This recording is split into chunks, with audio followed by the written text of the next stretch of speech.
Buenas tardes a todos y a todas. Bienvenidos y bienvenidas a este seminario Mujer, Fuerzas Armadas y Derecho a la Igualdad, organizado por la Cátedra Extraordinaria de Derecho Militar, conjunto entre el Ministerio de Defensa y la Universidad Complutense de Madrid. Permítanme que dé una bienvenida a todos ustedes y sobre todo a nuestros compañeros de inauguración y especialmente a la señora ministra de Defensa. Es un honor estar con usted, contigo, perdona, ministra, otra vez, y te agradecemos mucho tu constante participación y ayuda en este tipo de actos de formación y de transmisión de conocimiento y de debate, así que muchísimas gracias, ministra. Muchas gracias, de verdad, que sabemos que tu agenda es extenuante, lo sabemos de verdad. También quisiera dar un saludo cordial a mi querido amigo y compañero, el ilustrísimo decano de la Facultad de Derecho de la Universidad Complutense de Madrid, el profesor Ricardo Alonso García. Gracias, decano, por estar aquí, como siempre. Y por último, y aunque hay más compañeros y compañeras en esta mesa, sí que quisiera, por orden de intervención, al director de la Cátedra Extraordinaria, el profesor Alfonso Fernández Miranda Campoamor, al que felicito entrañablemente y por esta iniciativa que tanto nos va a ayudar a comprender la situación de la mujer y la igualdad dentro de las Fuerzas Armadas,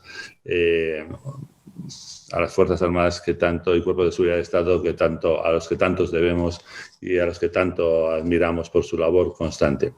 Yo, sin más, voy a darles, aparte de darles la bienvenida, sí que quisiera felicitar de nuevo al director de la cátedra por la iniciativa. Yo creo que es un momento muy oportuno para tocar el tema de la igualdad dentro de las Fuerzas Armadas y la posición de la mujer dentro de las mismas. Me corregirá la señora ministra, pero es verdad que las administraciones públicas, como la Universidad Complutense o la universidad y las Fuerzas Armadas, de lo que estamos hablando, el tema de la igualdad, el posicionamiento de la mujer, el empoderamiento de la mujer es un tema fundamental.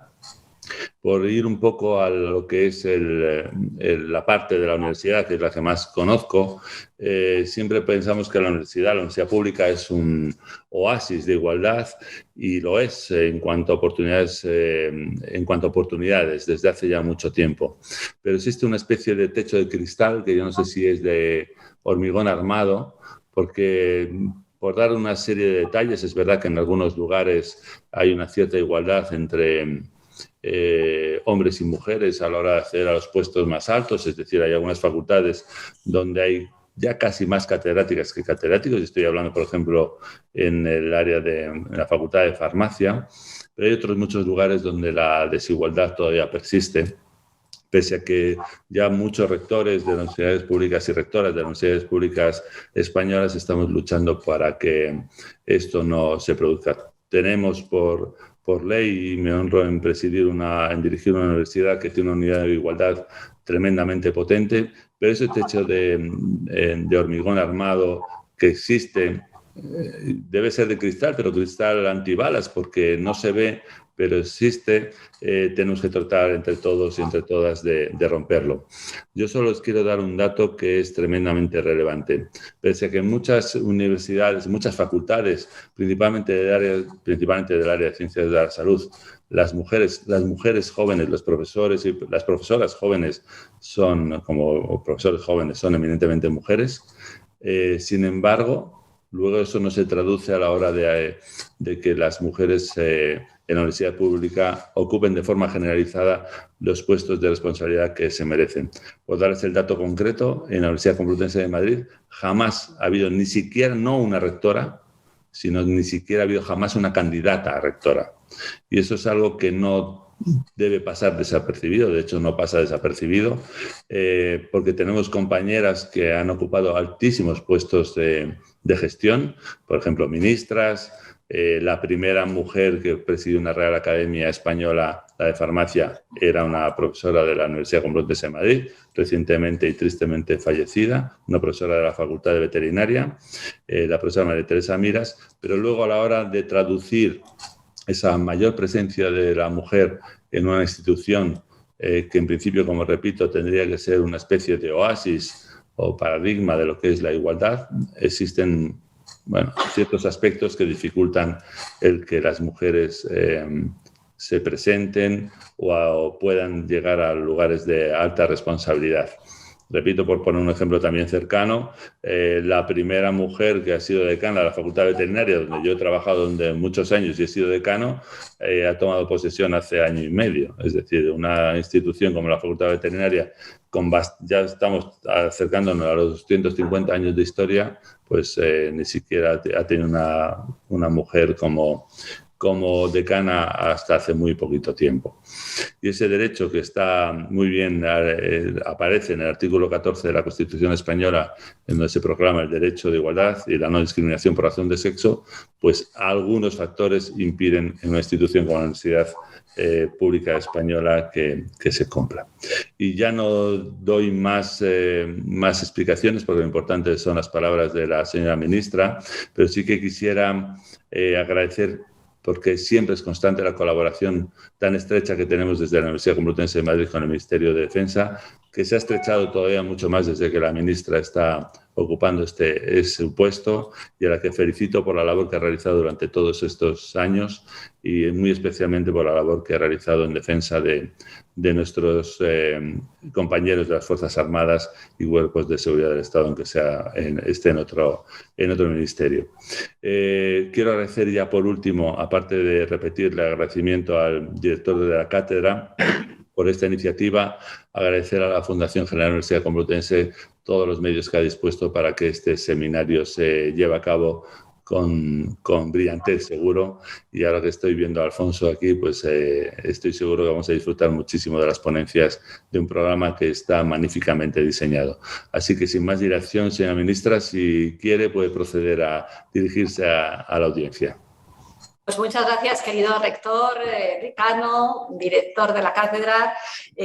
Para mí es un honor poder estar hoy aquí en esta videoconferencia y, sobre todo, unir más esos lazos que tiene que haber entre el Ministerio de Defensa y la universidad, que yo creo que son básicos y son esenciales. Tenemos que trabajar conjuntamente, conocernos más, conocernos mejor, y desde luego pueden contar con este ministerio y conmigo para lo que sea necesario en estos vínculos que tienen que ser cada día más fuertes con la universidad. Como decía antes, para mí es un honor poder estar aquí y además estar en esta jornada de inauguración de este seminario, que yo creo que es un seminario muy importante porque plantea un tema pues muy, muy esencial, como es la incorporación y la participación de la mujer en las Fuerzas Armadas. Pero obviamente me van a permitir que mi intervención, aunque haga luego brevemente referencia a ella, sea poner en valor el trabajo que realizan las Fuerzas Armadas en su conjunto, sus hombres y mujeres, que lo realizan siempre y en todo momento, que en estos últimos 2 años pues hemos tenido la Operación Balmis, la Operación Baluarte, y quisiera de alguna manera hacer una especial mención a lo que ha ocurrido en estas últimas semanas en la misión en Afganistán, gracias a la cual y gracias al esfuerzo de los hombres y mujeres de las Fuerzas Armadas, muy en particular el Ejército del Aire y también el Ejército de Tierra, se han salvado muchísimas vidas con un riesgo evidente de nuestros militares sobre el terreno. Inicialmente teníamos pensado la evacuación de unos 500 colaboradores, luego fueron 800 y luego han llegado a las 2.000, en una situación que todo el mundo ha vivido por los medios de comunicación, con unos puentes aéreos agónicos entre Dubái y Kabul. En Kabul había una única hora para poder meter a las personas dentro del avión, pero previamente los alrededores del aeropuerto de Kabul, tomado ya por los talibanes, estaba en una situación absolutamente dramática, multitudes de gente que se abarrotaban para poder entrar, nuestros militares sacándoles, metiéndoles a pulso dentro del aeropuerto, familias, muchas de ellas que se tenían que separar como consecuencia de la avalancha y como consecuencia de esas multitudes. Ahí estaban nuestros hombres y mujeres de las Fuerzas Armadas ayudándoles. Esas imágenes que hemos visto de afganos gritando España, España como una forma de llamar la atención Y luego cuando a la vuelta pues hablábamos con nuestros militares y te decían que volvían con un sabor agridulce porque habían salvado muchas vidas, pero al mismo tiempo habían dejado a otros colaboradores allí. Y también quiero resaltar que 10 minutos antes del atentado que costó la vida a cientos de personas y a 13 marines también de los Estados Unidos, ahí estaban nuestros militares hasta el final tratando de salvar vidas. Yo creo que si hay una profesión, lo decía antes el rector, entregada, dedicada, con valores, evidentemente son las Fuerzas Armadas, también las Fuerzas de Seguridad del Estado, pero siempre en los momentos difíciles y en los momentos complicados ahí están. Y además lo hacen con algo que es muy importante, con mucha sencillez, con mucha humildad, sin ponerse ningún tipo de medallas, en un mundo que vivimos en el que es el ruido, la competencia, el protagonismo. Yo creo que ellos son un verdadero ejemplo y son un ejemplo que a mí me parece que en el ámbito de la universidad tiene que ser un ejemplo mucho a valorar, ¿no? La voluntad de servicio, la voluntad de trabajar, la voluntad de ser solidarios y la voluntad de ser generosos. Horas y horas de vuelos de Kabul a Dubái en condiciones, como decía antes, francamente difíciles, y lo hacían, bueno, pensando que se dejaban gente allí en aquella ciudad. Vieron a niños salvándoles la vida prácticamente porque estaban en hipotermia y ellos les salvaban.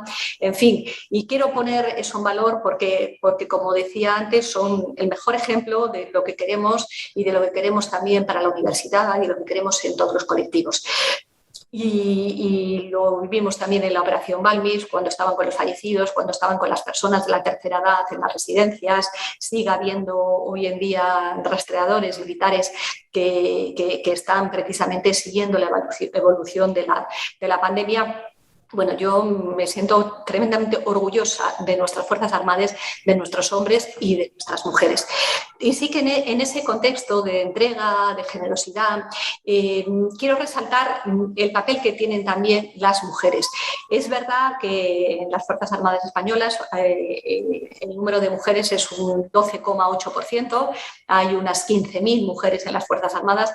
Tengo que decir que es un porcentaje un poco superior al de otros países, no el de Estados Unidos, pero un poco superior al de otros países. Y a mí me gustaría que muchas mujeres, o muchas más mujeres de las que hay, sintieran esa llamada que es al final una llamada de eficacia, de profesionalidad, de competencia, de futuro y de generosidad, porque las Fuerzas Armadas son una apuesta por la innovación, por la tecnología, por el futuro, las nuevas amenazas que hay en el ciberespacio y demás. En ese porcentaje de 15.000 mujeres, del 12,8% que tenemos, yo quiero resaltar el papel que hacen en determinadas misiones que solo lo pueden hacer las mujeres también, aparte de la profesionalidad. Y es en las misiones de paz, y me uno también a lo que decía de Afganistán. El otro día que estuvo el rey, nos estuvieron explicando detalladamente pues, algunos hitos de esta misión, algunos hitos muy duros, pero qué importante era que fueran mujeres, porque en unas culturas, como es por ejemplo la cultura afgana, el trato de las mujeres con los hombres es siempre un trato mucho más distante, ¿no? Pues desde para ayudarlas a las mujeres a poder pasar la valla del aeropuerto, hasta los cacheos que había que hacer por razones obvias de seguridad y que había que hacer porque los aviones iban pues muchísimas personas y en unas condiciones, bueno, se aprovechó al máximo el espacio de los aviones para que pudieran volar y sacar el mayor número de gente posible. Pero en determinadas culturas la mujer permite a las mujeres, sobre todo, que son mujeres que vienen de unas culturas muy diferentes, les da una mayor confianza y les da una mayor seguridad. Y el otro día nos lo decían la misión de Kabul, ¿no? Cómo esas mujeres habían permitido acercarse más a las mujeres y a las niñas. Pero yo también quiero poner en valor, España, por ejemplo, está en este momento en una misión en Mali, el papel tan difícil que tenemos que jugar en el Sahel, porque bueno, las amenazas terroristas están ahí y son un riesgo evidente, y está ocurriendo que todo el mundo sabe, sobre todo en las zonas de guerra, en las zonas de conflicto, las mujeres y las niñas la agresión sexual a las mismas es utilizada como un arma de guerra. Las violaciones masivas, ahí está Boko Haram en Nigeria secuestrando a niñas en los colegios, en fin, y cómo las propias mujeres africanas a las que estamos tratando de ayudar, nos ponían de relieve la importancia de que hubiera mujeres en las Fuerzas Armadas de los distintos países, porque las mujeres en esos contextos, como decía antes, se sienten mucho más próximas a las mujeres militares. Y por otro lado, permiten también que haya una formación de mujeres militares en esos otros países, ¿no? Nos explicaba una teniente coronel de Mali que cuando llegaron tropas españolas, a las aldeas no salía nadie hasta que vieron aparecer mujeres. Y cuando vieron aparecer mujeres, las mujeres de los poblados salían porque era la única forma que tenían de poder sentirse más protegidas. A ello no hace falta que añada el tema de los médicos militares, de las enfermeras militares, en esos contextos tan complicados y en esas culturas tan absolutamente difíciles. Y por eso nosotros en el Ministerio de Defensa estamos haciendo una apuesta muy evidente por dar cumplimiento a la resolución 1325 de Naciones Unidas, Mujeres, Paz y Seguridad, porque entendemos que los conflictos en el mundo no se van a poder solucionar si no hay un papel activo de las mujeres. Y para que haya ese papel activo de las mujeres es necesario formar mujeres líderes en los territorios y formar también mujeres líderes dentro de las Fuerzas Armadas. Y es el mejor ejemplo que pueden recibir es las mujeres en las Fuerzas Armadas de los países como España o como la Unión Europea. Por eso digo que tenemos que tener en cuenta que en las misiones que realizan las Fuerzas Armadas fuera del territorio nacional, las mujeres son unas protagonistas muy importantes en la mayor parte de los casos. El rector hablaba antes del techo de cristal. Imagínate si hay techo de cristal aquí en España, lo que puede ser en esas sociedades.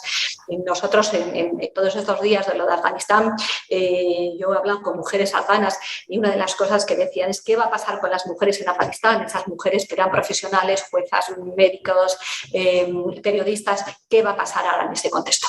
Por eso es tan importante que la gente joven quiere, como decía antes, innovación, profesionalidad, le gusta la ciencia, le gusta viajar, pero tiene que entender que en un mundo globalizado como el que vivimos, en el que hay 25 guerras abiertas, en el que hay 71 millones de refugiados, las mujeres son una parte esencial de la población de todos esos países.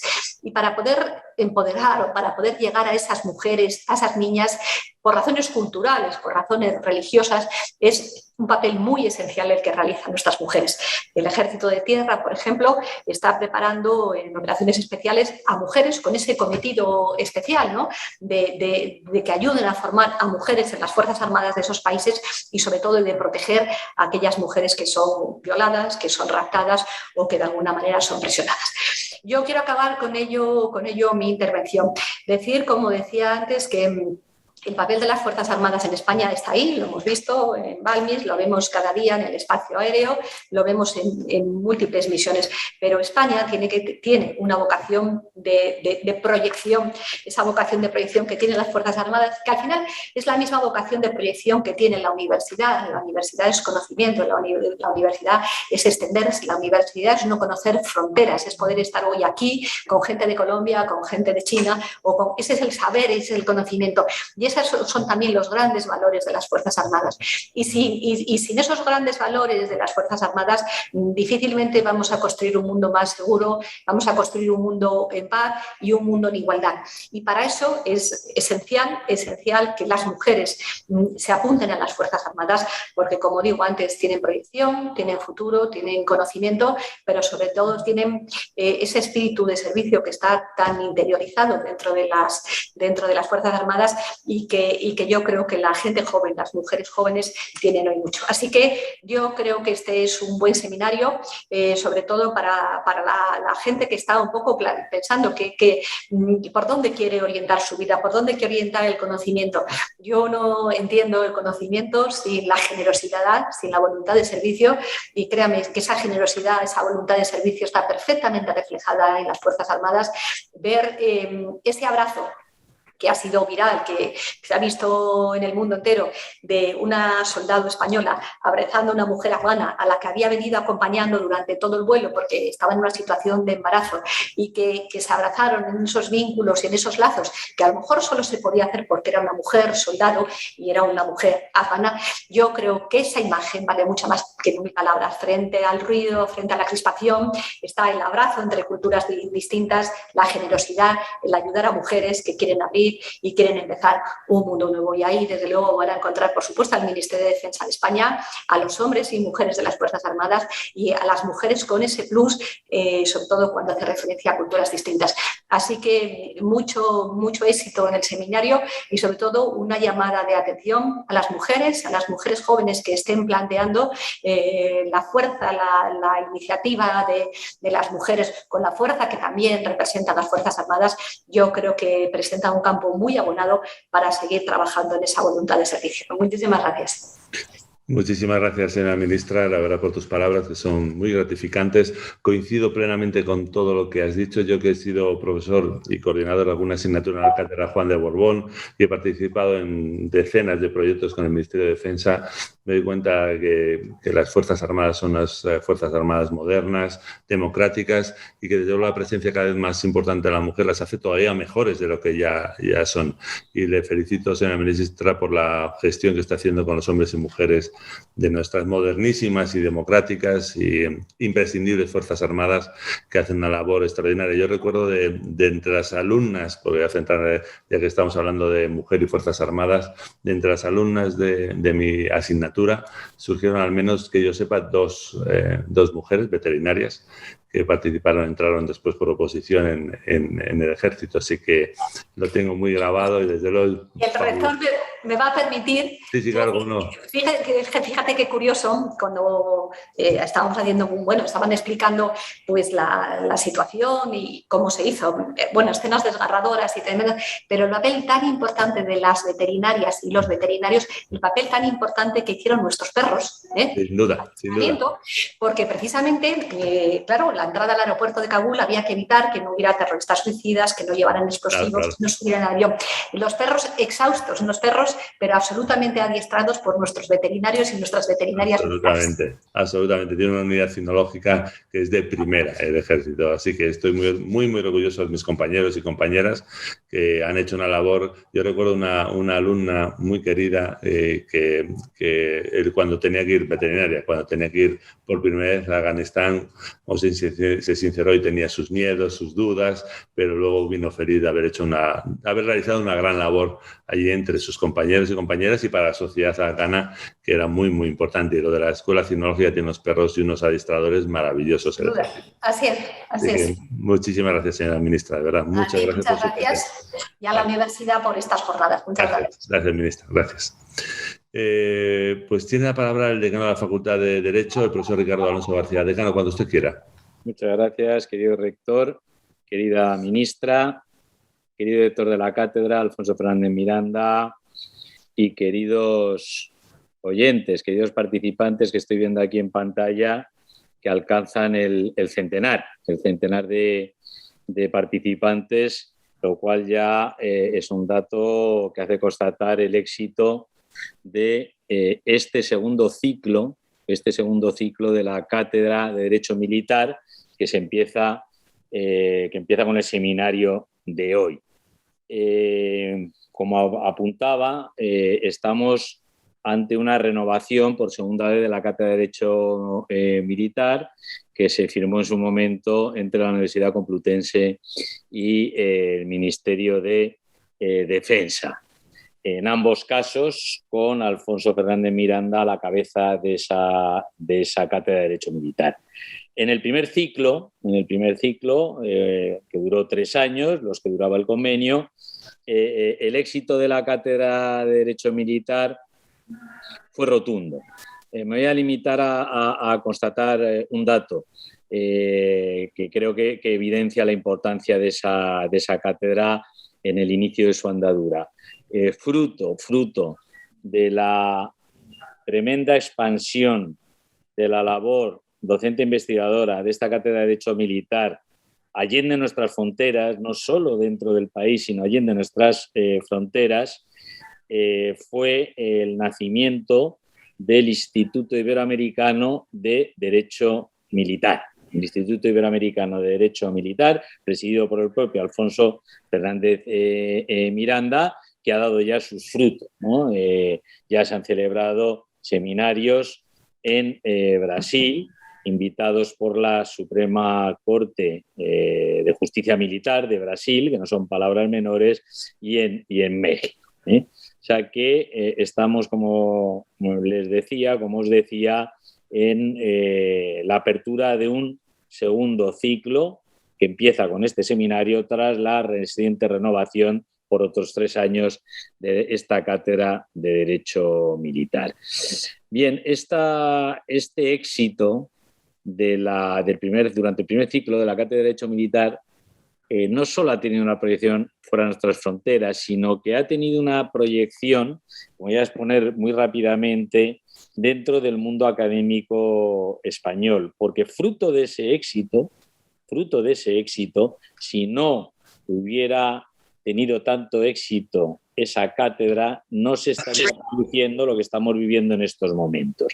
Y lo que estamos viviendo en estos momentos es que está encima de la mesa la Fundación I+D, de la Comunidad de Madrid, la aprobación definitiva, ya ha recibido la bendición de la Facultad de Derecho, ya ha recibido la bendición de los propios órganos rectores de la Universidad Complutense de Madrid, con el querido rector a la cabeza, ya ha recibido la bendición unos nuevos estudios que esperemos puedan entrar en vigor ya en el próximo año académico, si es que se recibe la bendición última de la Fundación I+D, como les decía, que es el muy novedoso y sin parangón, desde luego, en el panorama académico español, el muy novedoso doble grado en Derecho y Estudios Jurídico-Militares. Doble grado en Derecho y Estudios Jurídico-Militares, como decía, que esperemos puedan ser ya ofertados formalmente por la Universidad Complutense a partir del año académico que viene, el siguiente 22-23. Mientras estamos a la espera de la decisión última de la Fundación I+D, no nos hemos quedado dormidos, no nos hemos dormido en los laureles y, de hecho, de la mano de la Cátedra de Derecho Militar, y ahí se ve la ligazón íntima entre lo que es la cátedra y el futuro doble grado en Derecho, Estudios Jurídicos Militares, es que ya la cátedra está trabajando en la preparación de los futuros manuales sobre la base de los cuales van a poder trabajar y estudiar los futuros alumnos de este doble grado.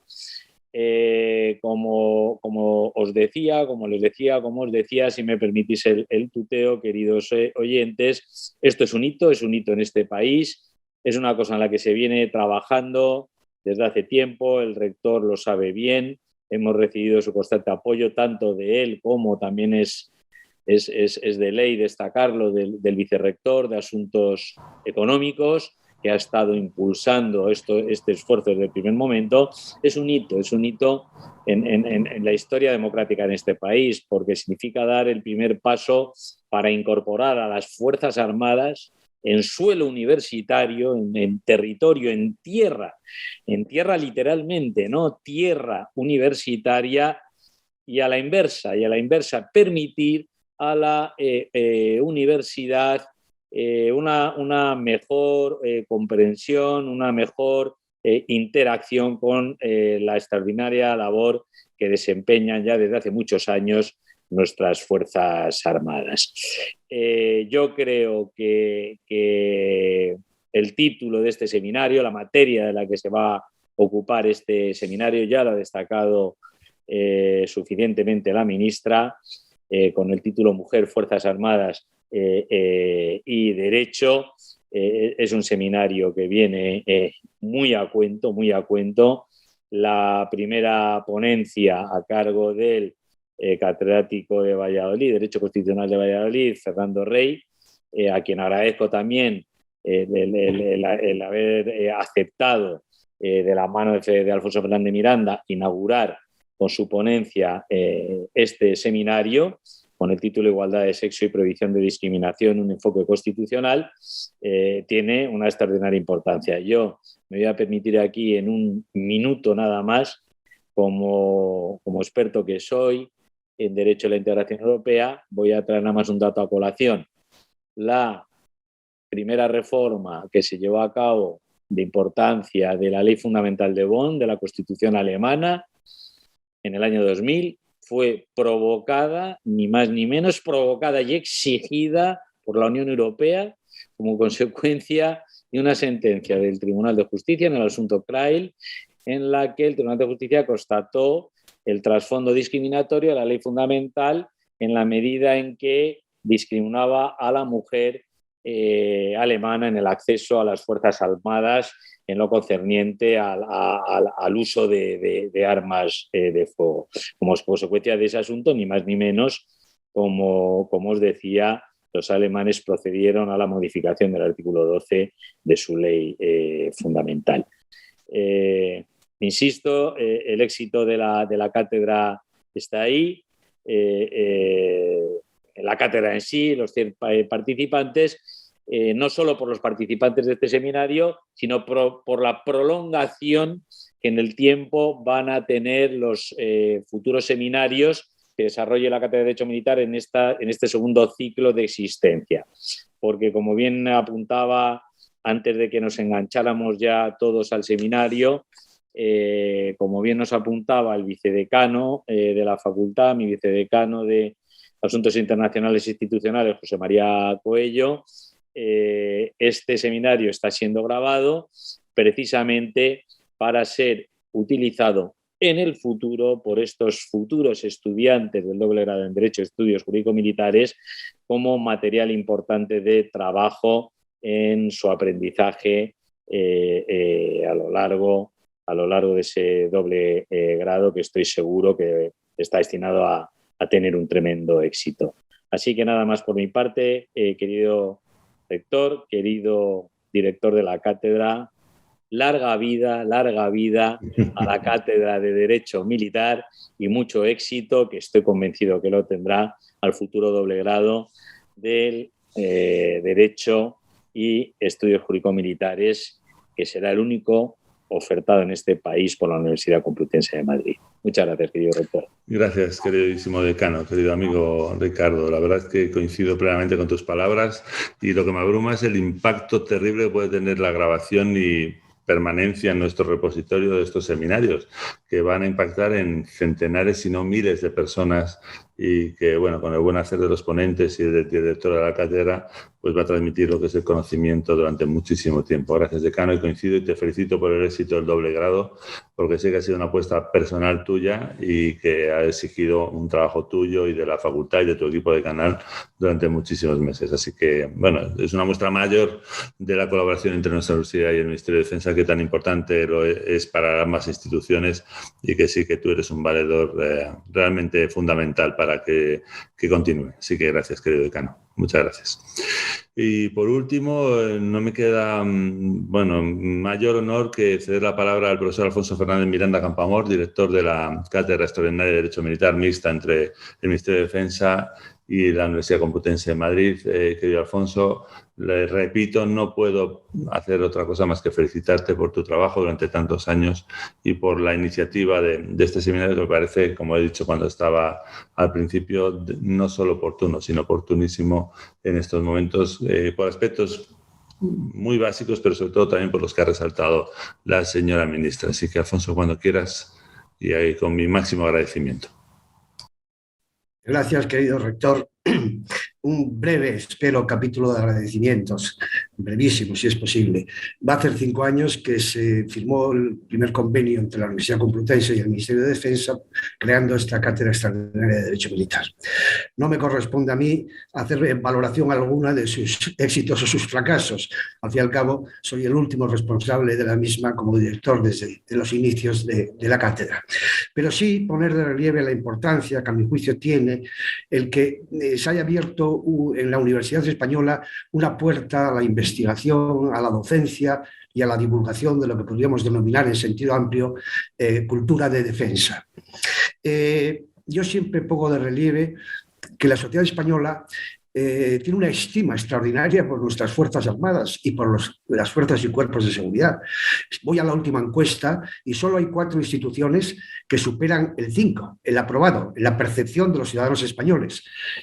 Fuerzas y cuerpos de seguridad, Policía Nacional y Guardia Civil, las Fuerzas Armadas, ambas las 3 instituciones muy por encima del 6, después viene la monarquía, por encima del 5, y después en el 5 justo el ayuntamiento. Y todo el resto de las instituciones civiles, laicas, religiosas, están en el suspenso, y algunas en unos suspensos verdaderamente bajísimos. La peor de todas, no me sustraigo a la tentación de decirlo, los partidos políticos, con un 1,2 de aprobación por parte de los ciudadanos españoles. Pues bien, en medio de esta simpatía que demoscópicamente demostrada de la sociedad española a las Fuerzas Armadas, me parece de extraordinario interés contribuir con la máxima intensidad posible a esa cultura de defensa. Hemos encontrado siempre la colaboración incondicional del Ministerio de Defensa. Agradezco a la ministra, que ya está en sus quehaceres mucho más importantes que los nuestros, pero bueno, lo simbolizo en estos momentos a la ayuda inestimable del buen amigo, el general consejero togado Emilio Fernández Piñeiro, secretario general técnico del Ministerio, con cuyo apoyo hemos contado siempre. El apoyo del rector, el apoyo de la Fundación de la Universidad Complutense, que él también preside, y desde luego el apoyo, querido Ricardo, del decano, que no es aragonés, pero bien podría serlo por su tenacidad empecinada cuando se marca un objetivo hasta que lo consigue. Desbroza todo hasta que alcanza el éxito. Bien, quiero decir que el año pasado la pandemia, que nos afectó a todos en muchos aspectos, afectó también, desaparecieron los seminarios presenciales, hubo que reciclar, hubo un seminario que presidió, inauguraron el rector y la señora ministra sobre situaciones de emergencia y problemas constitucionales en julio del año pasado, pero luego la imposibilidad de seminarios presenciales pues retrasó toda la actividad. Este año también, por la misma razón, se ha ido retrasando, pero ya hay 3 seminarios en marcha, el de hoy, en el mes de noviembre, en el mes de octubre, uno sobre Fuerzas Armadas y Seguridad Social, que creo que es extraordinariamente interesante, y por último, en el mes de noviembre, uno sobre drones. Todo avance tecnológico supone una ventaja para la humanidad y un riesgo. Los drones tienen naturalmente una potencialidad de uso en beneficio de la sociedad extraordinario y también tienen peligros evidentes, no solo como instrumento delictivo, sino como instrumento impertinente. Entonces, un análisis desde la perspectiva civil y militar del uso de los drones, de la regulación jurídica, de la práctica, se celebrará un seminario en el mes de noviembre. Y después de esos agradecimientos al Ministerio de Defensa y al Rectorado y al Decanato de la Universidad Complutense, también quiero agradecer a la Sociedad Internacional de Derecho Militar y Derecho de la Guerra, con sede en Bruselas, que colabora en este seminario con nosotros y nos ha enviado a 2 personas, y entre ellas destaco nada menos que a su vicepresidenta, que es la ministra del Tribunal Superior, a la que se refería antes, militar de Brasil, a la que se refería antes Ricardo, María Elizabeth Guimaraes Teixeira Rocha. Muchísimas gracias, Beth, que estarás con nosotros en la mesa redonda de mañana. Mi agradecimiento a los ponentes y a los participantes. En este caso debería utilizar el universal femenino, las ponentes y las participantes, porque son la infinita mayoría de mujeres, y yo la verdad es que siempre he sido reticente, por razones de economía del lenguaje, al desdoblamiento por género de las expresiones. Prefiero utilizar el femenino universal para que nadie se moleste. Y por último, agradecer su presencia virtual a los muchas personas que se han inscrito en este seminario, que son en el fondo las que le dan sentido. Sin más, querido rector, concluyo mi intervención y a continuación, cuando tú me autorices, pasaré a presentar al ponente. Querido Alfonso, muchas gracias por tus palabras, sobre todo por tu trabajo y y por todas las acciones que estás realizando durante estos años, y tienes no solo mi permiso, sino mi bendición para presentar lo que... Y coincido contigo en la tenacidad del decano, ¿eh? Lo he sufrido en propia piel, en propia carne, diría yo, y de verdad que es algo meritorio el poder y convicción y sobre todo, como decías, la tenacidad. Así que enhorabuena, Ricardo, porque es un luchador nato. Pero Alfonso, y el protagonista sois vosotros, tu cátedra y tú y tus ponentes y los participantes a los que de verdad agradezco que confíen en la cátedra Ministerio de Defensa de la Universidad Complutense, porque de verdad es un orgullo tener a tantos asistentes a un seminario como este. Así que felicidades, Alfonso, felicidades a todos y a todas, y agradecer a los ponentes y a todos los que han participado en esta inauguración. Y cuando quieras, Alfonso, eres libre. Yo os tendré que dejar en unos minutos, veré la presentación del ponente y me ausentaré, que tenemos una reunión ahora. Muchas gracias, Alfonso. Gracias, rector. Bien, tengo el honor de presentar y el orgullo de presentar a nuestro ponente catedrático de Derecho Constitucional de la Universidad de Valladolid, Fernando Rey Martínez. A mí me pareció conveniente que antes de entrar en la problemática concreta, no solo en España, sino en otros países, fundamentalmente latinoamericanos, de la integración de la mujer en las Fuerzas Armadas, qué soluciones, qué problemas se han planteado, qué soluciones, muchas, que se han ido implementando y qué problemas subsisten y necesitan de una visión crítica que será siempre una visión universitaria, críticamente obligada a una visión crítica de los problemas. Me pareció conveniente enmarcarlo desde arriba en el derecho constitucional, es decir, en la norma básica, la norma constitucional, que desde sus artículos 14 y 9.2 fundamentalmente establecen el pórtico en el cual ha de moverse el derecho a la igualdad y la lucha contra toda forma de discriminación. Y me parece que la persona elegida por mí, es especialmente idónea para esta tarea. La verdad es que el currículum de Fernando es deslumbrante y abrumador. Su trayectoria académica está cuajada de premios, parece que los atrae, y de reconocimientos, porque fue premio extraordinario de licenciatura, además el premio especial de la Caja de Ahorros de Salamanca, el mejor expediente de las facultades de Castilla y León, se doctoró en Valladolid con premio extraordinario una vez más, ha obtenido muchísimos premios y entre ellos me limito a citar el prestigiosísimo Premio Tomás y Valiente que otorgan el Tribunal Constitucional y el Centro de Estudios Políticos y Constitucionales. Ha sido conferenciante y ha estado presente con instancias más o menos largas en una multiplicidad de universidades francesas, italianas, de los Estados Unidos y de la mayoría de las grandes universidades latinoamericanas. No me voy a detener en ello porque no quiero hurtarle tiempo al ponente, su ponencia es lo que verdaderamente nos interesa. Pero sus publicaciones son numerosísimas. Pero hay una línea muy, muy clara de lucha de compromiso personal en la lucha contra la discriminación, sea étnica, sea de género, sexual, de sexo, sea de lo que sea, contra cualquier forma de discriminación, discriminaciones escolares.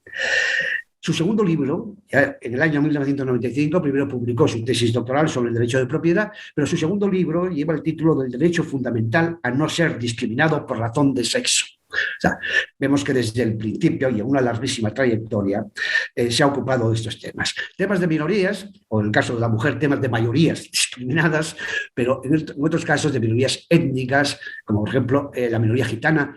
Fernando es vicepresidente del Consejo General Gitano, del Consejo General Gitano. Frecuentemente tiene un impulso provocador. Fernando se mueve siempre con una enorme valentía en lo que yo llamo temas de frontera, temas en los que están implicados profundamente los valores y que presentan normalmente a la sociedad dividida. Y lo hace con pleno compromiso, porque no se mantiene en la ambigüedad. Él toma partido, un partido pues, desde un amor profundísimo a la libertad. O sea, ya puede tratarse de matrimonio homosexual, ya puede tratarse de eutanasia o de cualquier de esos temas de frontera a los que me he referido. Y a veces, pues, un estudioso de la Constitución busca un título provocador y escribe un libro, Prostitución y Derecho. No Constitución y Derecho, sino Prostitución y Derecho. Pero claro, lo único irónico es el título. El contenido del texto es de una seriedad, de una solidez y de una solvencia frente a un problema verdaderamente complejo, extremadamente complejo, y donde la sociedad está dividida sobre el tratamiento que se le debe dar de una verdadera importancia. Libros, parafraseando a Dworkin, La dignidad humana en serio, Derecho antidiscriminatorio, La segregación escolar en España, que creo que es su última obra, al menos la última conocida por mí, es un libro publicado en el año 2020, analizando todas las segregaciones escolares, por razones económicas, por razones de discapacidad, etcétera, etcétera, por razón de sexo. Un libro verdaderamente estimulante en su lectura, y que además es fruto no solamente de la reflexión teórica, sino de los 4 años, desde el año 2015 a 2019, en que fue consejero de Educación de la Junta de Castilla y León. Que tiene otros muchos títulos, es, como dije al principio, un currículum deslumbrante y abrumador, pero no quiero hurtar tiempo a su ponencia. Creo que lo que interesa ahora es el contenido de lo que él nos va a decir. Queridísimo Fernando, con tu permiso, señor rector, presidente de la reunión, queridísimo Fernando, tienes la palabra. Pues muy buenas tardes y muchísimas gracias. Quiero vivir muchísimo tiempo para parecerme a la persona que mi maestro Alfonso Fernández Miranda ha descrito y que se parece muy poco a mí, pero espero algún día poder ser esto, ¿no? Muchísimas gracias por la amabilísima invitación a abrir este seminario tan importante, tan relevante. Y quiero saludar a las autoridades presentes, por supuesto a mi maestro, el profesor Fernández Miranda de nuevo, al señor rector y también al señor decano, que aunque tiene la manía, la obstinación de estudiar derecho europeo, tal como está Europa, bueno, peor es estudiar derecho constitucional, también eso es verdad, ¿no? De vez en cuando nos regala algunos textos fantásticos. Querido Ricardo, por ejemplo, tu trabajo sobre los problemas del control de convencionalidad que publicaste en la revista me parece brillante. Bien, es verdad que no sé si me parece brillante porque comparto plenamente tus tesis o porque lo es en sí, pero en todo caso creo que lo es en sí, incluso aunque no me lo pareciera, ¿no? En fin, un honor estar con todos vosotros. Y me da la oportunidad de hablar hoy, de compartir con todos ustedes algunas ideas sobre un tema de gran densidad y estatura constitucional, como es el de la igualdad de género en las Fuerzas Armadas españolas. No se trata para mí del tradicional forcejeo teórico al que solemos dedicarnos los académicos, sino de un asunto también personal, biográfico, en la medida en que me honro de ser reservista voluntario de cuerpos comunes en la categoría de consorte, ¿no? Es una categoría refleja, pero también el consorte de una alférez médica reservista militar, pues tiene su cosa, su aportación. En fin, llevo ya algunos años dedicado al derecho antidiscriminatorio, como se ha dicho, pero nunca había antes aplicado con detenimiento las categorías del derecho antidiscriminatorio a las Fuerzas Armadas. Así que muchas gracias en primer lugar y ante todo. Bien, el artículo 8º, apartado primero de nuestra Constitución, establece que una de las misiones de las Fuerzas Armadas es defender el ordenamiento constitucional. Precisamente en el ordenamiento constitucional se encuentra el artículo 14, que es el derecho a no ser discriminado por razón de sexo, y si queréis una variedad, en el artículo 23.2, el derecho de todos los españoles a ejercer en condiciones de igualdad las funciones públicas, que sería un corolario desde este punto de vista del artículo 14. Así que una lectura sistemática de todos estos preceptos, el artículo 8.1, el 14, el artículo 23.2, remite no solo a la necesidad de que interna o domésticamente las Fuerzas Armadas no acepten discriminación alguna en su seno, es decir, en su organización y funcionamiento, sino que más aún, más allá, las Fuerzas Armadas deben promover en su acción hacia terceros la igualdad real y efectiva de mujeres y de hombres.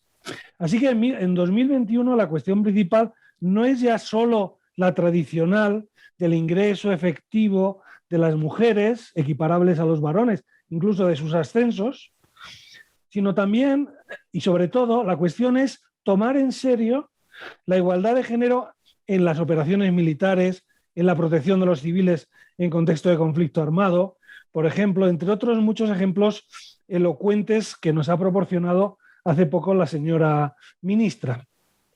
Por tanto, no hablamos solo de cambios en la organización militar, sino sobre todo de cambios en la cultura de la organización militar. Cambios que, como cabe imaginar, no siempre son sencillos y rápidos de introducir. Pero lo cierto es que la defensa en 2021 ya no tiene que defenderse de la igualdad de género, sino que tiene que defender la igualdad de género, ¿no? Hasta hace poco la sensación era, bueno, tenemos unas Fuerzas Armadas, de repente en el 78 se meten algunos artículos de igualdad de género, entonces se trata de embutir en lo que ya existía un nuevo principio. Vino nuevo, no odres viejos, ¿no? La cuestión es que todas las Fuerzas Armadas, toda la cultura de las Fuerzas Armadas debe ser ahora mismo un vino nuevo en un odre nuevo. Parece poco discutible que las Fuerzas Armadas españolas, en todo el mundo también, pero en España especialmente, llevan más de 3 décadas adaptándose al mandato constitucional con razonable éxito. Antes se ha dicho, no nos sacan los colores otros países en porcentajes, por ejemplo, de ingreso, ¿no? En 1988, en España, las mujeres pudieron acceder a los cuerpos comunes y de ingenieros. En el 92, a la tropa de marinería, con limitaciones. En el 99, a todos los cuerpos, escalas y destinos. Este hecho, junto con la derogación del servicio militar obligatorio en 2001, son los 2 cambios contemporáneos más radicales de las Fuerzas Armadas. Muchos países de nuestro entorno, algunos de ellos, por cierto, manteniendo algunas limitaciones de ingreso a las mujeres todavía en operaciones de combate, en submarinos, etcétera, pero la tendencia es que en el siglo XXI, a partir de los años 99, 2000, etcétera, se ha ido abriendo los ejércitos en todo el mundo, también en España, han ido abriendo las puertas a las mujeres. La sentencia de nuestro Tribunal Constitucional 216 del 91 fue clave para acelerar el proceso de incorporación de las mujeres a las Fuerzas Armadas. Es una sentencia parecida, salvata distanta, a la citada por el caso alemán por el señor decano, ¿no? Como recuerdan, porque es una sentencia muy conocida, el Tribunal Constitucional consideró que la inadmisión de una mujer a las pruebas para el ingreso en la Academia General del Aire era contraria al artículo 14 de la Constitución. Una sentencia interesante porque en realidad la discriminación se producía por una omisión. Claro, es que es muy discutida y discutible la categoría de la inconstitucionalidad por omisión, pero aquí el tribunal, el tribunal de esa época era mucho más creativo que el contemporáneo, se atrevió y lo declaró inconstitucional y consideró que eran inválidos los argumentos que se esgrimieron en ese momento en favor de del no ingreso de las mujeres, como básicamente 2. Uno, la presunta ineptitud biológica de las mujeres derivada de su inferior capacidad física general.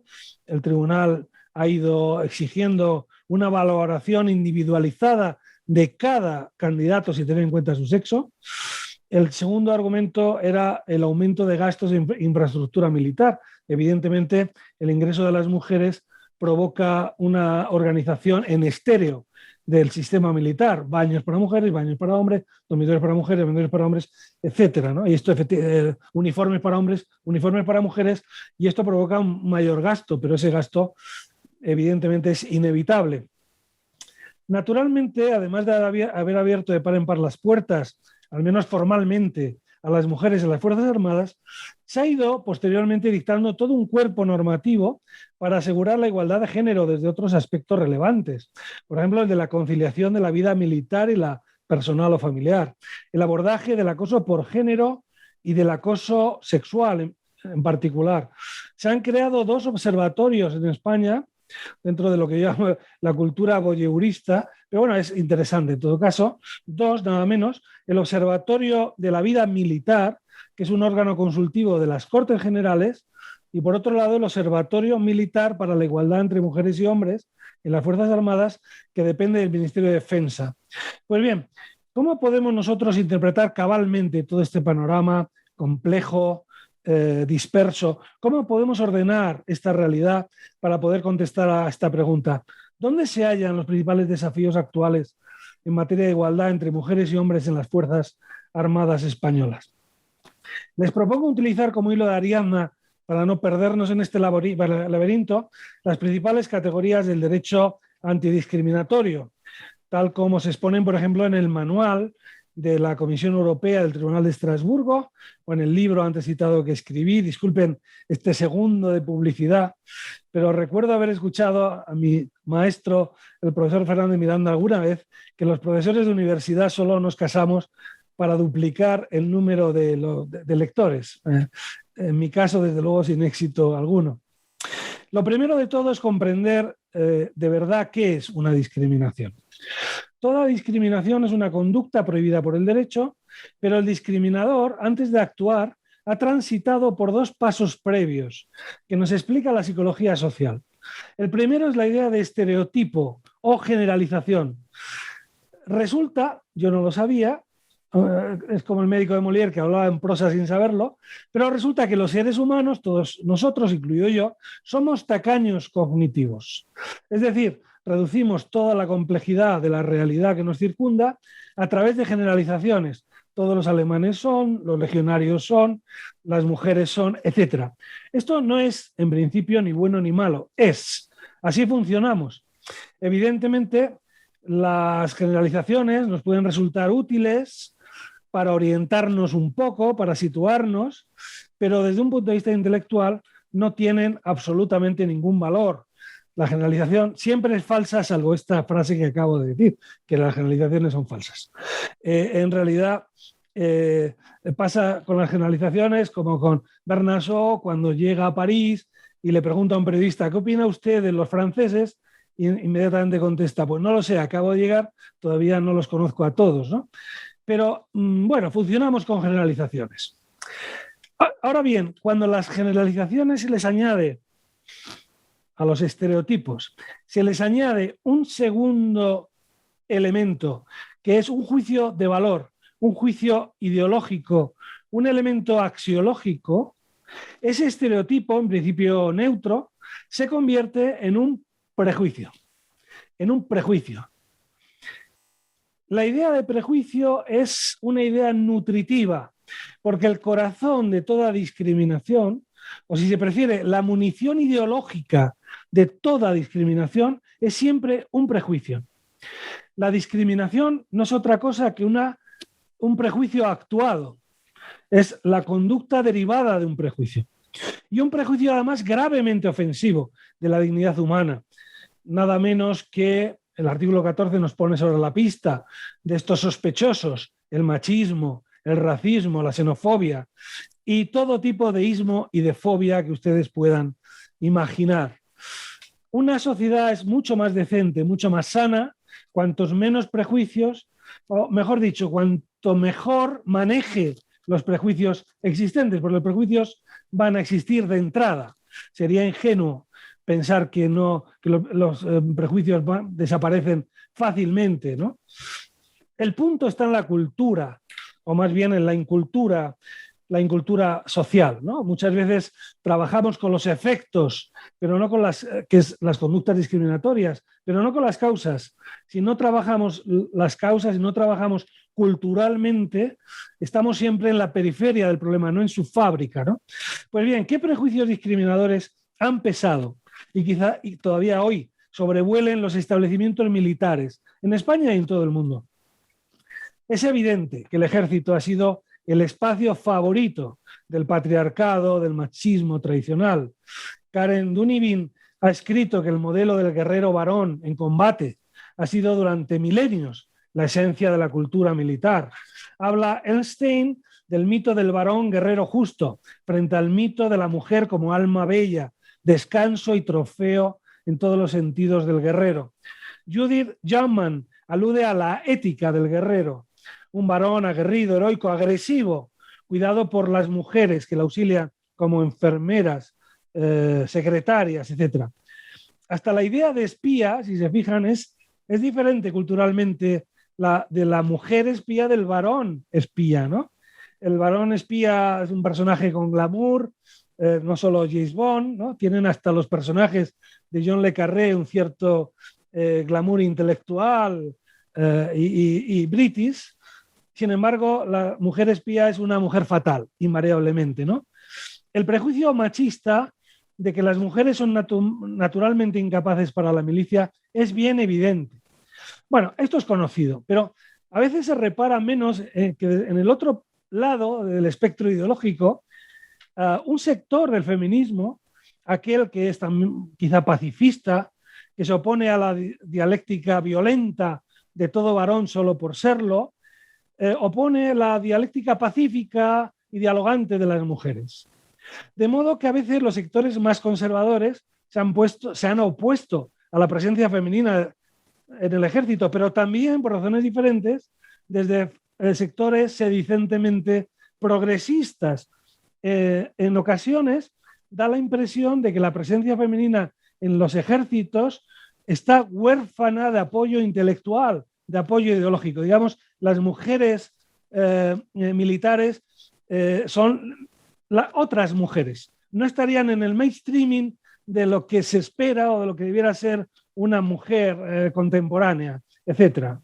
En fin, el caso es que, por fortuna, la igualdad entre mujeres y hombres en las Fuerzas Armadas también, incluso en las Fuerzas Armadas, ha llegado para quedarse y para mejorarse. Bien, las discriminaciones pueden ser de trato, que a su vez pueden ser directas o indirectas o de impacto. Y también puede haber una discriminación por falta de igualdad real, por falta de igualdad de oportunidades. Una discriminación de trato directa, es decir, un trato jurídico diferente y peor a una mujer por ser mujer, es la resuelta por la sentencia 216 del año 91, la prohibición de ingreso a las mujeres en el Ejército del Aire, antes citada. Una familia relevante de casos dentro de las discriminaciones directas son los casos de violencia sexual, los acosos de género, es decir, los acosos a una mujer por ser mujer, las mujeres no valéis para nada, sois muy blandas, sois medio tontas, y también los acosos específicamente sexuales. Es evidente que los acosos, sobre todo los sexuales, tienen mucho morbo, de militares me refiero, ¿no? Yo diría que están en un segundo escalón detrás de los acosos sexuales de los curas, por así decirlo.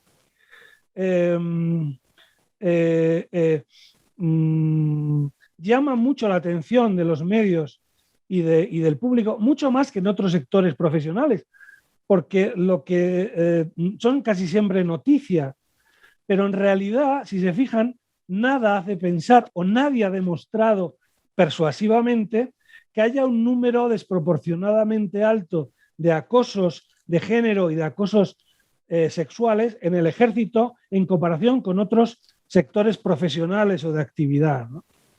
Juan Pozo Vilches ha analizado en el diario La Ley tanto las agresiones como los acosos sexuales en el Código Penal Militar, sobre todo tras la reforma de 2015, que ha incluido expresamente los delitos contra la libertad sexual.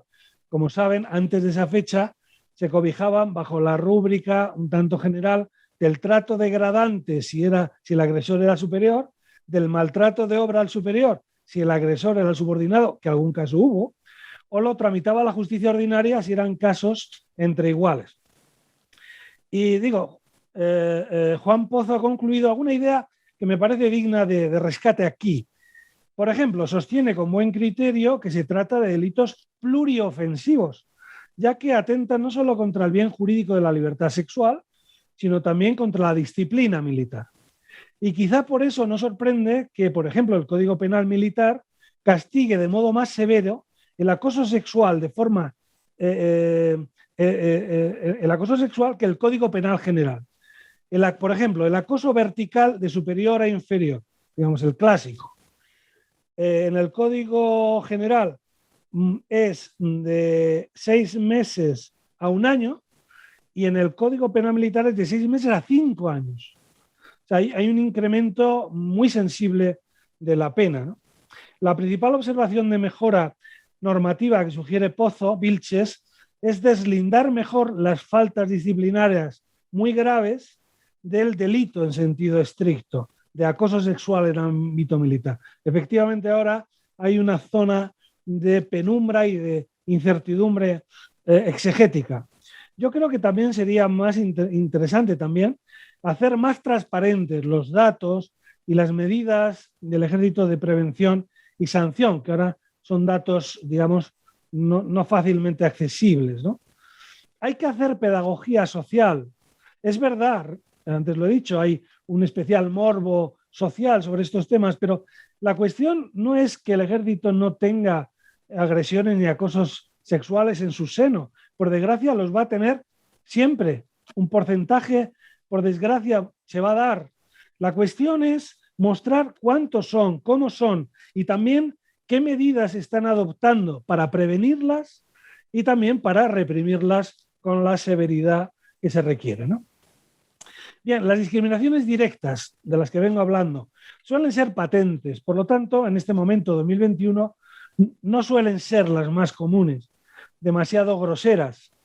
De ahí que sea más interesante, para captar la realidad, la categoría de las discriminaciones indirectas o de impacto. Es decir, de tratos aparentemente idénticos entre mujeres y hombres, formalmente el trato es idéntico, pero que por la desigual posición de hecho de unas y de otros, producen un resultado, un impacto comprobable de modo estadístico y objetivo desproporcionado sobre mujeres y hombres.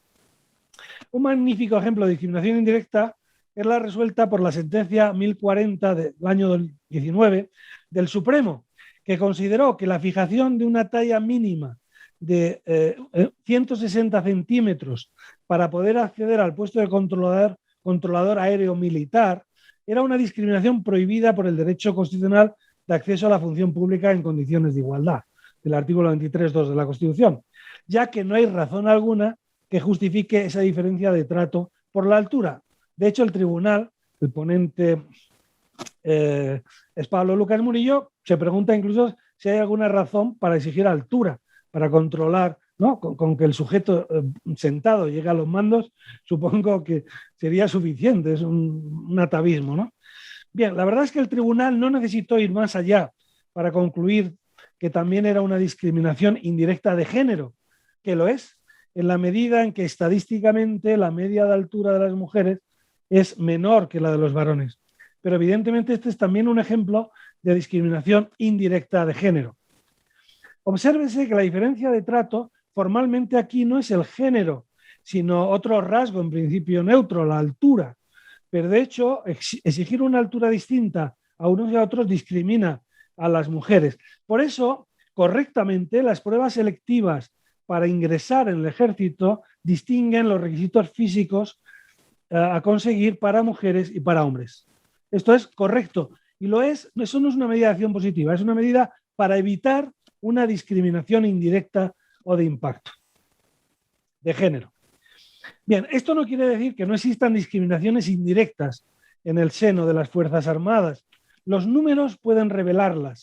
Por ejemplo, el número de ingresos de las mujeres, que antes mencionó la ministra, que haya un porcentaje significativamente más bajo de mujeres que de hombres que entran cada año en las Fuerzas Armadas, puede explicarse sin duda por la persistencia de la cultura tradicional, o quizá incultura tradicional. Me temo que toda sociedad es un autobús en el que viajan sus antepasados. Pero es lógico pensar que esto también sirve para explicar que desde el año 2006, según los datos del Observatorio de Igualdad de Defensa, hasta el año 2020, es decir, en los últimos 14 años, la presencia femenina en el ejército español se haya instalado en el 12%, porque ahora es verdad que estamos en el 12,8%, en el 2006 era 12,2%, 12,3%, pero es que no pasamos del 12%, no llegamos al 13% en 14 años. Formalmente, hombres y mujeres pueden entrar en los ejércitos españoles en condiciones de igualdad, incluso con diferentes pruebas físicas para evitar una discriminación indirecta, como antes dije. Pero llevamos más de una década instalados en el 12% de presencia femenina militar. Más aún, si vemos dónde están las mujeres dentro del ejército, comprobamos que la participación militar de las mujeres es más del doble en los cuerpos comunes, llega al 32%, mientras que la Armada es del 13%, Tierra 11%, Aire 14%. Los cuerpos comunes responden en gran medida a los servicios auxiliares tradicionales, sanitarios, administrativos, etcétera, jurídicos, de apoyo a los ejércitos que históricamente han acogido en su seno.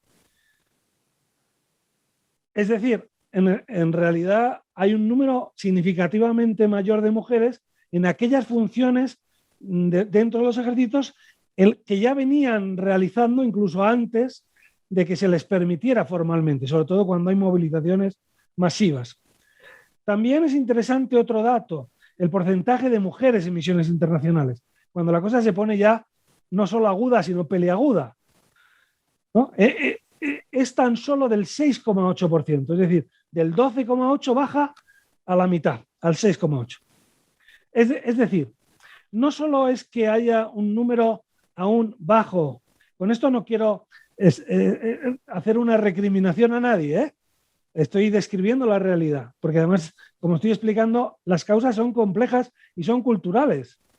Pero lo que estoy diciendo es, el número es bajo, se ha estancado y además las funciones de las mujeres de ese número se distribuyen anormalmente hacia funciones tradicionalmente reservadas al género femenino. Es decir, la distribución de efectivos responde al patrón tradicional, no del todo igualitario.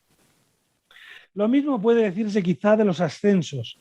Formalmente no hay diferencias de género, pero esto tendría que analizarse, porque tenemos 2 observatorios, pero habría que pedirles, a lo mejor hay mucho pedir, porque no tendrán recursos quizá, pero sería interesante que hicieran análisis, o quizá la Cátedra de Derecho Militar, pero hace falta análisis cualitativos que expliquen mejor la realidad, no solamente el dato desnudo, sino explicaciones cualitativas, no solo cuantitativas, ¿no?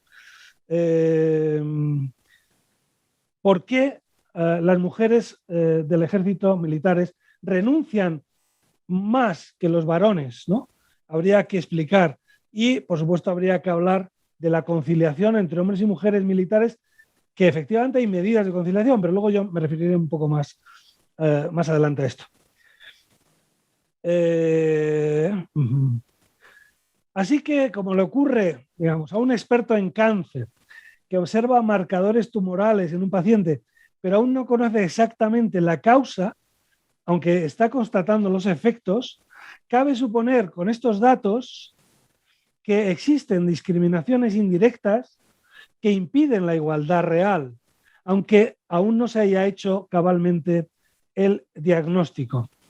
Las cifras son un indicador de alarma, nos alertan de un tipo de discriminación que algún autor ha definido como institucional, es decir, una forma de organizarse, una institución formalmente igualitaria, pero con una cultura tradicional de fondo que produce sistemáticamente diferencias de resultados entre mujeres y hombres que tienden a aceptarse como naturales por todos, quizá incluso por las propias mujeres o muchas de las mujeres que participan en ahí, ¿no?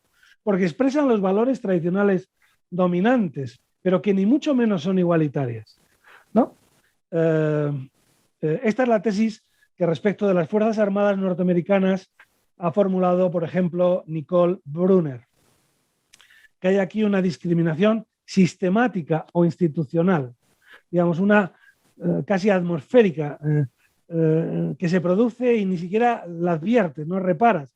Al revés, dices, bueno, pues esto va bien, esto debe ser lo natural, pero si las mujeres son algo más del 50% de la población, que no pasemos del 12% en los ejércitos, pues algo nos dice que o bien las mujeres a lo mejor va a resultar que no tienen capacidades naturales o intelectuales para ser militares, pero claro, eso no lo compartimos. Luego, si esto no lo compartimos, aquí hay algo que no va. Bueno, un último concepto a tener en cuenta del derecho antidiscriminatorio es el de las acciones positivas, es decir, tratos diferentes en favor de las mujeres por contar con alguna situación adversa de hecho. Un ejemplo interesante es la sentencia del caso Konstantin Markin contra Rusia de 22 de marzo de 2012 del Tribunal de Estrasburgo, el Tribunal Europeo de Derechos Humanos. El buen señor Markin trabajaba como operador de radio de la inteligencia militar rusa, estaba casado, tenía 3 hijos, se divorcia y la custodia de los hijos pasa a él. En Rusia, en ese tiempo, las mujeres tenían derecho a 3 años de permiso de maternidad, pero los varones solo tenían 3 meses de permiso de paternidad. El gobierno ruso, este señor alegó que era una discriminación de género. El gobierno ruso arguyó que esta era una diferencia de trato que perseguía corregir la desigualdad de hecho entre mujeres y hombres, porque la inmensa mayoría de las mujeres son las que se ocupan de los hijos, del cuidado, la crianza, la educación. O sea que esa diferencia de trato en realidad sería una medida de acción positiva válida. En realidad, no algo distinto, dijo nuestro Tribunal Constitucional allá por el año 1987, la sentencia número 128, que validó un permiso, un plus de guardería a los trabajadores del Hospital de Ávila, a las trabajadoras para cuidado de hijos, pero no a los trabajadores varones a lo que fueran viudos.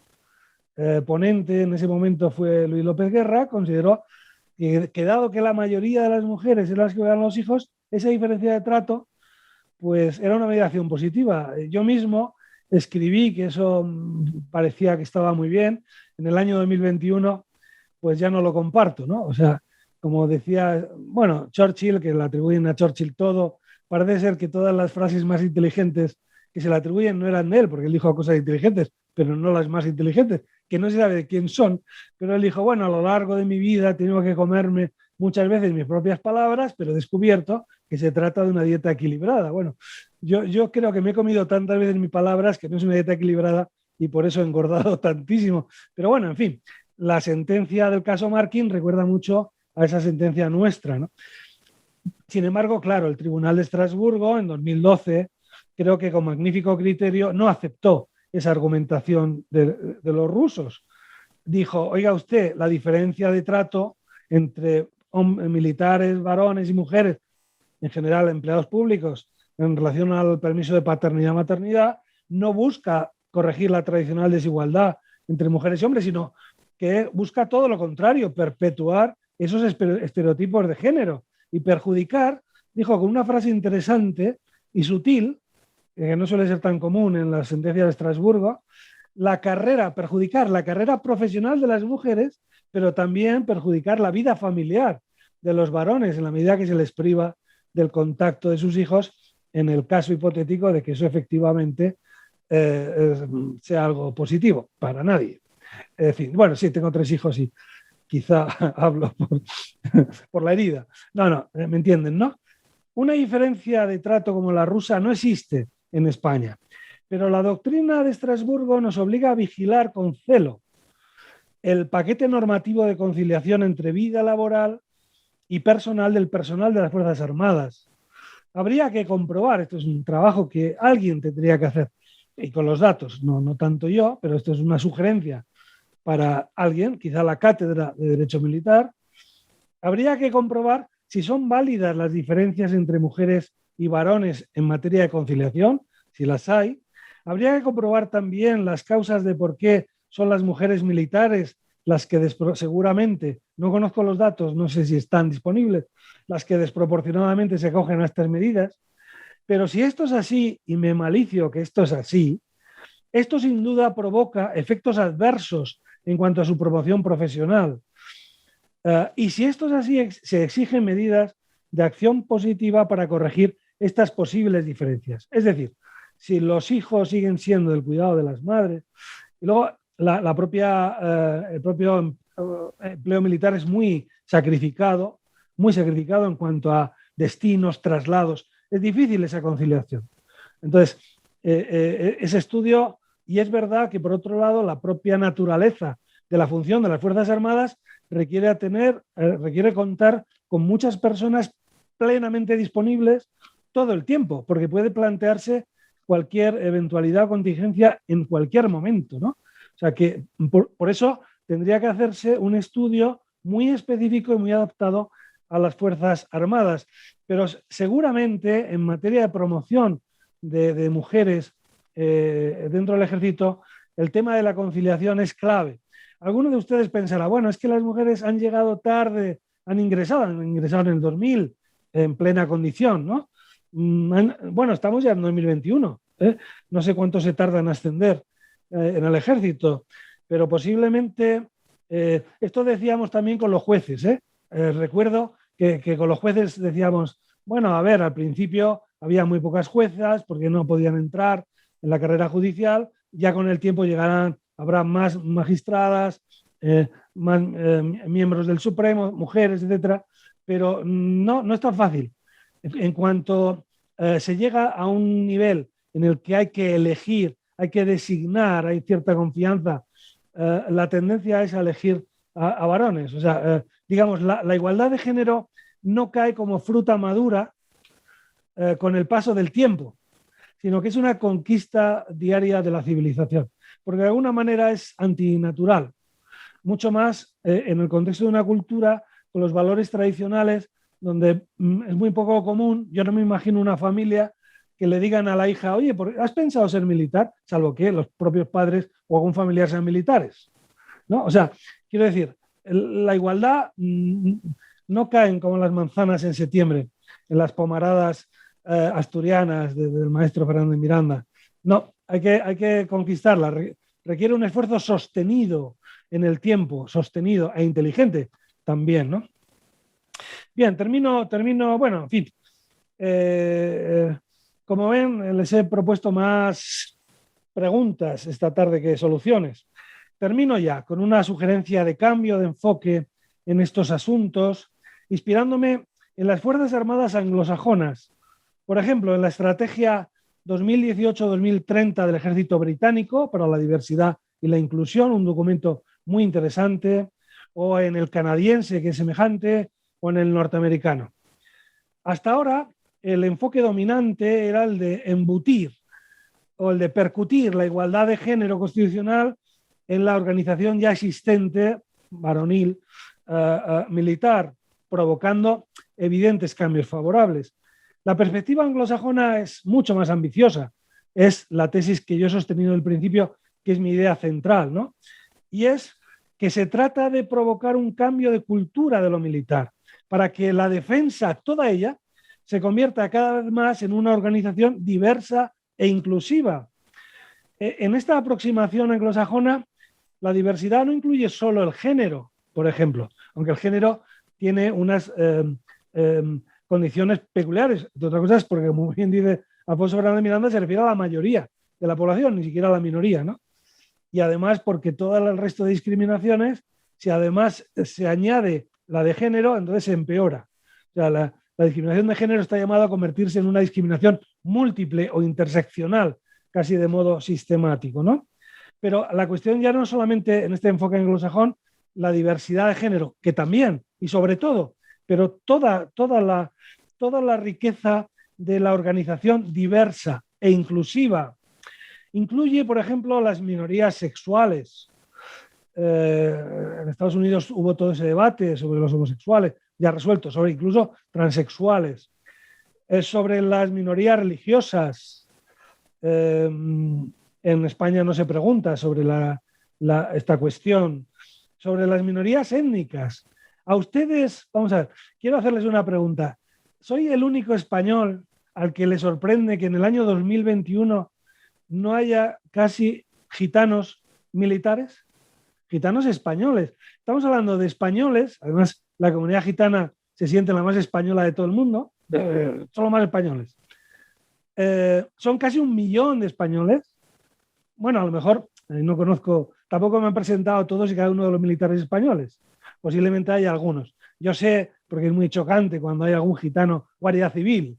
Esto claro, es una, digamos, doblega a García Lorca, ¿no? Y tiene mucho encanto, pero hasta donde sé, no sé si hay gitanos militares. Y no te digo ya gitanas militares. ¿Habrá alguna imposibilidad de tipo ontológico, antropológico, que impida a un gitano o una gitana ser militar? Evidentemente, la respuesta que los que me están escuchando, sobre todo si tienen funciones de reclutamiento, es que no se apuntan, es que no quieren apuntarse. Claro, es que por eso digo que es necesario cambios en la cultura de defensa, que afectan no solo a defensa, sino a toda la sociedad. A toda la sociedad, ¿no? Personas con discapacidad pueden acceder, pueden desarrollar funciones dentro de las Fuerzas Armadas, adaptadas, cada vez más tecnológicas, personas mayores, etc. Por ejemplo, ya dicho de paso, no sé qué idea tendrán ustedes, pero a mí me parece que la idea de los reservistas voluntarios es brillantísima, es fantástica. O sea, enhorabuena por ella. De lo poco que he podido ver de modo reflejo por mi mujer. Bien, la estrategia británica, por ejemplo, se propone de aquí al 2030 que la organización militar sea un empleador inclusivo, que comprenda mejor la diversidad social, que elimine todo tipo de abusos, acosos y barreras de entrada o promoción, que evalúe de manera permanente la mayor o menor diversidad. Evaluar es mucho más que contar. Evaluar es mucho más que observar. Necesitamos análisis cualitativos de evaluación. ¿Y todo ello por qué? ¿Por qué? ¿Porque es lo políticamente correcto? Pues no. El profesor Fernando Miranda, y luego yo en esto al 1000% con él, odiamos lo políticamente correcto, ¿no? ¿Por qué? Pues porque de este modo el ejército, es verdad, representa mejor a la sociedad a la que sirve. La representa como en un espejo, representa la diversidad social. Por supuesto, no se trata de meter a personas por su diversidad. Las personas tienen que poder tener capacidades las que los puestos requieran. Aquí no se trata de paternalismo, hablamos de igualdad, hablamos de eficacia de las Fuerzas Armadas. Dice el documento británico y también el canadiense, el norteamericano, es que con unas Fuerzas Armadas diversas e inclusivas, las Fuerzas Armadas no solo representan mejor a la sociedad, es que también con eso mejora su reputación. Y eso que la reputación es muy buena, pero la reputación se puede perder de un momento para otro. Mejora la confianza ciudadana y además mejora también la condición de ciudadanos de las personas, porque en definitiva, y esto quizá habría que estudiarlo también un poco, digamos, nuestra democracia se fraguó en el año 78 con una cierta sospecha hacia lo militar, ¿no? Y eso pone un velo de ignorancia y de error, análisis más desapasionados, que nos permiten, por ejemplo, comprobar cómo en realidad un militar es un ciudadano ejemplar. O sea, es una persona que desarrolla una idea republicana en el sentido de república, ¿no? de ciudadanía, de compromiso social, de aportación, porque al final una sociedad es justa cuando hay un balance justo entre lo que una persona recibe de la sociedad, pero también con lo que una persona aporta a la sociedad. Necesitamos esa visión republicana en el sentido de república, no de republicana con forma de gobierno. Somos una monarquía, no la estoy poniendo en cuestión, ¿no? ¿Me entienden? Esa visión ciudadana densa. O sea, digamos que un militar es un ciudadano denso. Todos los subrayados de nuestra adolescente democracia pasan por qué se me debe gratis, dónde tengo que pasar a por mi subvención, por mi tal, por mi... ¿no? Y hay muy pocas propuestas de qué debo aportar yo a la vida común, qué debo aportar yo, por ejemplo, a la seguridad, qué debo aportar, cómo debo yo comprender que lo que se hace en Afganistán efectivamente repercute en Valladolid, en Palencia y en Cartagena, ¿no? O sea, es muy importante también para tener ciudadanos con una mayoría de edad, porque de alguna manera tenemos una ciudadanía con una minoría de edad mental, ¿no? Kant decía, la ilustración es salir de una minoría de edad autoculpable. Hay que atreverse a saber, hay que atreverse, pues esto sería interesante, ¿no? Tenemos que construir una idea de ciudadanía algo más robusta que la que tenemos ahora, que en este momento yo diría que es más bien inexistente, también desde el punto de vista académico, porque hasta donde sé no recuerdo haber leído esta conexión entre ciudadanía y milicia, ¿no? Digamos, una construcción contemporánea, más bien teníamos ese prejuicio en relación a Fuerzas Armadas que heredamos de nuestro origen. Y además, los documentos dicen la presencia de las minorías y de las mujeres, una defensa inclusiva y diversa mejora la eficacia de las Fuerzas Armadas porque permite sumar diferentes habilidades y competencias. La ministra antes ha puesto magníficos ejemplos la presencia en Afganistán, magníficos ejemplos. Las mujeres militares han podido desarrollar allí acciones y han podido tener una confianza ciudadana que no hubieran podido tener varones, ¿no? En fin, hay muchas maneras válidas de ser militar. Se trata de atraer el mejor talento, la mejor creatividad a lo militar. Ya avisaba John Stuart Mill en el siglo XIX que la servidumbre femenina privaba a la mitad de la humanidad de su genio y de su ingenio, ¿no? Así que podemos preguntarnos, ¿son las Fuerzas Armadas Españolas en 2021 una organización inclusiva? Creo que sería una pregunta interesante para responder sin ir con un estudio, ¿no? Estoy seguro de que muchas de las personas que me están escuchando comparten este nuevo enfoque que les propongo y que llevan ya muchos años y muchos esfuerzos para este cambio de cultura de la defensa. Sobre todo a estas personas, espero no haberlas decepcionado con mi cháchara disipada. Muchísimas gracias, lo que les debo, intentaré pagárselo en el diálogo si hay ocasión. Muchísimas gracias. Gracias, Fernando, por tu brillante exposición, muy sugerente. Antes de trasladarte un par de preguntas, voy a hacerte yo una pregunta reflexión. Bueno, ante todo debo decirte que esa expresión de que el maestro Fernández Miranda, las pomaradas del maestro Fernández Miranda, el profesor Fernández Miranda es asturiano, pero no tiene, quede constancia que no tiene pomaradas. Esto a propósito de que la igualdad no cae como las manzanas del árbol. Y ponías el ejemplo de jueces y militares. Estoy de acuerdo en que la igualdad no cae del árbol, pero sí que se ha avanzado muchísimo por el mero transcurso del tiempo. Se ha avanzado muchísimo. Es evidente que si los opositores a judicaturas son el 10% mujeres, cuando eran el 10% o el 5% mujeres, luego los ascensos a magistrado, la ocupación hasta llegar al Tribunal Supremo, pues sea muy minoritaria.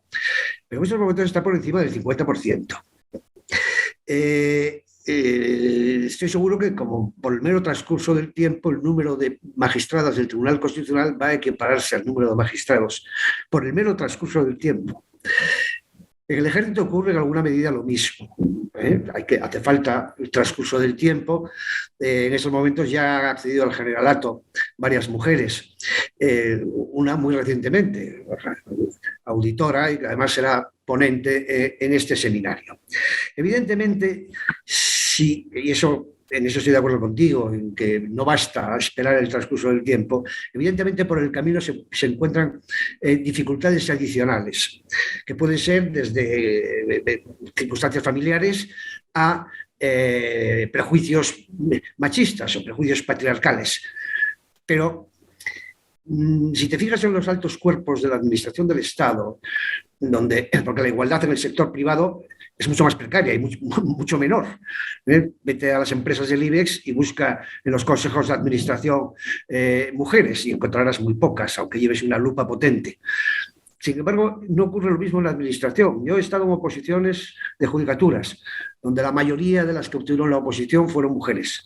He estado en oposiciones de abogados del Estado, en la cual de 18 plazas, 11 las sacaron mujeres y 7 varones. He estado en oposiciones de letrado de Cortes, hace 3 años todavía o 4, donde de 5 plazas, 3 las sacaron mujeres y 2 varones. ¿Qué factores se te ocurren a ti, puesto que no cae del árbol con el mero transcurso del tiempo? ¿Qué factores se te ocurren a ti que en el intermedio, desde el acceso a la oposición hasta alcanzar los máximos puestos dentro de la función pública o de la administración pública, discriminan a la mujer respecto al varón? bueno, tienes razón, efectivamente el cambio de cultura, la igualdad de género ha ido a mejor y en todos los órdenes se ve, ¿no? Pero si vemos las estadísticas, ingresan, ya hace muchos años que ingresan muchas más mujeres en el empleo público que varones. Sin embargo, si vemos los niveles superiores, encontramos que no hay reflejo de esa evolución. ¿Qué se produce en el camino? Alfonso, yo te propongo algo. Examina la carrera profesional de las compañeras y los compañeros de Derecho Constitucional, de las facultades de Derecho. La facultad, antes se dijo, es un lugar donde no hay, desde luego, ninguna discriminación formal. Posiblemente nuestras compañeras no podrían decir, bueno, hemos estado en situaciones de acosos, no he tenido acceso a un lugar donde yo no podía ir y tal. Pero ¿qué ocurre? ¿Qué ocurre, Alfonso? Pues si te fijas, bueno, hay estudios sobre esto, ¿no? En cuanto a nuestras compañeras han tenido hijos, tienen un hijo, de repente tienen ahí un parón de un año. Es verdad que ahora la media es un hijo, 2 hijos, no suele haber más, ¿no? Pero tienen de repente un parón, 1 año, 2, luego, que no es el permiso de maternidad, pero luego hay que ir a alimentar, hay que ir a hablar al colegio. En general, las mujeres siguen haciéndolo mucho más. Entonces, de repente ya la mujer tiene menos interés en ir a ese congreso, que curiosamente el que va a salir una publicación que le va a ser uno de los 5 puntos del sexenio. Y si te fijas, formalmente idénticos, pero a que no son idénticos ellos y ellas. Es verdad que la motivación de ellos y ellas es distinta también. Es que muchas mujeres, en comparación con sus compañeros varones, valoran más el cuidado de sus mayores, de sus menores, de la familia, otras actividades incluso. Les cuesta más decidirse a elegir, digamos, puestos de responsabilidad. Algunas de las mujeres, supongo en el ejército, he visto algún estudio, decían, hombre, es que aquí además también para ascender tengo que adoptar como roles masculinos, que no se note mucho. Yo no sé muy bien cuáles son los roles masculinos y femeninos, ¿no? Pero las mujeres quizás sí. Esto es como la pornografía, el erotismo. No se puede distinguir a priori, pero uno lo identifica cuando lo ve, ¿no? Muchas mujeres militares dicen, no es exactamente lo mismo mis compañeros varones. Y luego la cuestión clave, Alfonso, magistrado de Tribunal Superior de Justicia, de Tribunal Constitucional, del Supremo, oficiales de alta graduación, es un trabajo 24/12. Es un trabajo 24 horas, 7 días a la semana, ¿no? Es un trabajo en el que hay que estar disponible, ¿no? Entonces, hay todavía muchas mujeres que, por las condiciones contextuales, no eligen eso, ¿no? Y pasa en la política también. Por eso, digamos que la clave nos la jugamos en la conciliación entre la vida privada y la vida laboral. Mientras los hombres no entremos de verdad en lo privado, las mujeres no entran de verdad en lo público. Trabajos domésticos. Estoy sustancialmente de acuerdo, pero Fernando, no sé si tú estarás de acuerdo conmigo en que soy muy escéptico con las posibilidades que el derecho tiene para remover esas situaciones, que es un problema esencialmente cultural. Y cultural, los 2 géneros, del varón por asumir roles que hasta ahora no ha querido asumir y de la mujer por abandonar determinados roles empeñada en asumirlos durante mucho tiempo. En fin, tengo algunas preguntas en el chat. En Brasil todavía tenemos el servicio militar obligatorio, según lo previsto en el artículo 143 de la Constitución Federal de 1988. Están exentos del servicio militar obligatorio en tiempo de paz, sin embargo, con sujeción a otros deberes que la ley les asigna. Ocurre que el servicio militar es obligatorio para los hombres y el propio artículo 143.2 establece que las mujeres y los eclesiásticos están exentos del servicio militar obligatorio en tiempo de paz, con sujeción, no obstante, a otros deberes que la ley les asigne. El tratamiento constitucional es discriminatorio en su propio texto, ya que el artículo 3, inciso 4 de la Constitución Federal prohíbe cualquier tipo de discriminación,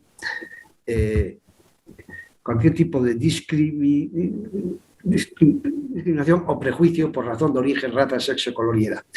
Bien, ¿qué opinas al respecto? Pues está muy bien planteado. Me parece una discriminación, bueno, es decir, es una discriminación. Otra cosa es que como está en la Constitución consagra la igualdad de sexo, de género, y también consagra el servicio militar obligatorio para los varones. O sea, está exceptuando la regla general. O sea, yo no creo la figura de la norma constitucional inconstitucional a la vez, ¿no? Norma constitucional, pero materialmente es inconstitucional. Posiblemente la Corte Interamericana a lo mejor sí lo considerarían. Responde al tradicional reparto de roles, la mujer ¿no? haciendo otras tareas auxiliares y el varón en la defensa, porque claro, ya se sabe que los varones somos agresivos, etcétera, y las mujeres no. Esto hay que superarlo, ¿no? En algún momento se superará, estoy seguro. Bien, Fernando, no veo más preguntas. Lo que sí veo es un conjunto de felicitaciones muy efusivas por parte de un número importante de nuestros oyentes, que podrás disfrutarlas en soledad cuando concluya el acto. Muchas gracias, Fernando, por tu intervención. Muchas gracias a todos los presentes, aunque sea virtualmente, a los video oyentes. Mañana a las 4 de la tarde proseguiremos con el webinar. Muchas gracias a todos y hasta mañana. Muchas gracias. Gracias, Alfonso. Gracias a todos. Gracias a ti.